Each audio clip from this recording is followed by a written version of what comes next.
Welcome to the winners academy.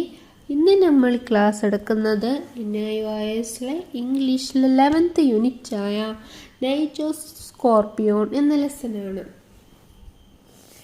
ഈ പോയമ്മ തോളിൻ്റെ രാത്രി എന്നാണ് വിശേഷിപ്പിക്കുന്നത്. പ്രശസ്തനായ ഇന്ത്യൻ ഇംഗ്ലീഷ് കവിയായ നസീം എസക്കൽ എന്നതിൽ ആണ് എഴുതിയിരിക്കുന്നത്. കവിയുടെ കുട്ടിക്കാലത്ത് നടന്ന ഒരു യഥാർത്ഥ സംഭവമാണ് ഈ കവിതയിൽ വിശദീകരിക്കുന്നത്. കനത്ത മഴ പെയ്യുന്നത് ഒരു രാത്രി 10 മണിക്കൂർ തുടർച്ചയായി മഴ പെയ്തു. മഴ കാരണം ഒരു തോൾ വീടിനുള്ളിലേക്ക് കയറി വന്നു.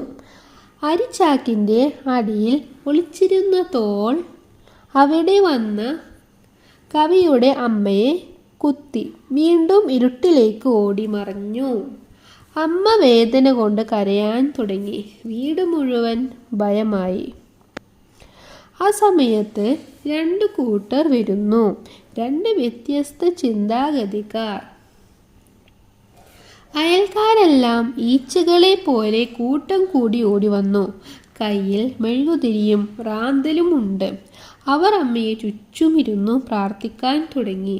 അവർ പറഞ്ഞത് ഇങ്ങനെയാണ്: തോൾ അനങ്ങാതെ ഇരിക്കട്ടെ, അപ്പോൾ വിഷം ഇറങ്ങും. ഈ വേദന കൊണ്ട് അമ്മയുടെ പഴയ ജന്മത്തിലെ പാപങ്ങൾ കഴുകിപ്പോകട്ടെ. ഈ കഷ്ടപ്പാട് കൊണ്ട് അടുത്ത ജന്മത്തിലെ ദുരിതങ്ങൾ കുറയട്ടെ. ലോകത്തിൻ്റെ സന്തുലിതാവസ്ഥ ശരിയാകട്ടെ. അവർക്ക് അമ്മയെ ശരിക്കും സ്നേഹമുണ്ട്. സഹായിക്കാനാണ് വന്നത്. പക്ഷേ അവരുടെ ചിന്ത അന്ധവിശ്വാസം നിറഞ്ഞതാണ്. അതാണ് ഇന്ത്യൻ ഗ്രാമങ്ങളുടെ അവസ്ഥ. അച്ഛൻ ഇതിൽ നിന്ന് തീരെ വ്യത്യസ്തനാണ്. അച്ഛൻ ഒരു യുക്തിവാദിയാണ്. ശാസ്ത്രത്തിൽ വിശ്വസിക്കുന്ന ദൈവത്തെയും മന്ത്രത്തെയും സംശയിക്കുന്ന ആളാണ്. അദ്ദേഹം എല്ലാ മരുന്നും പരീക്ഷിച്ചു. ആദ്യം പൊടികൾ, പിന്നെ പച്ചമരുന്നുകൾ. ഒടുവിൽ ദേഷ്യം വന്ന് മണ്ണെണ്ണ എടുത്ത് അമ്മയുടെ കടിയേറ്റ ഭാഗത്ത് ഒഴിച്ച് തീ കത്തിച്ചു. പക്ഷേ ആ മരുന്ന് കൊണ്ടും വേദന മാറിയില്ല. യുക്തിവാദം കൊണ്ടും രക്ഷയില്ല എന്ന് കവി കാണിക്കുന്നു. അങ്ങനെ 20 മണിക്കൂർ അമ്മ വേദന കൊണ്ട് പുളഞ്ഞു നരങ്ങി. 20 മണിക്കൂറിന് ശേഷം വിഷം തനിയെ ഇറങ്ങി. വേദന മാറിയപ്പോൾ അമ്മ പറഞ്ഞ വാചകമാണ് ഈ കവിതയെ മഹത്തരമാക്കുന്നത്. അമ്മ തൻ്റെ വേദനയെക്കുറിച്ച് ഒന്നും പറഞ്ഞില്ല.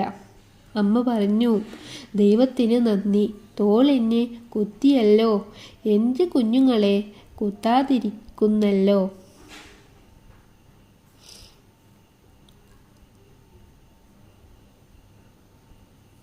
ഈ കഥയിൽ പറയുന്നത് കവിയുടെ സന്ദേശം ഇങ്ങനെയാണ്: വേദനയെ പോലും പ്രാർത്ഥനയാക്കി മാറ്റുന്ന അമ്മയുടെ മനസ്സാണ് ഈ കവിതയിൽ നമുക്ക് പഠിക്കാനുള്ളത്. അതായത് നമ്മുടെ ജീവിതത്തിലും ഇത് നൽകണം എന്നാണ് കവി പറയുന്നത്.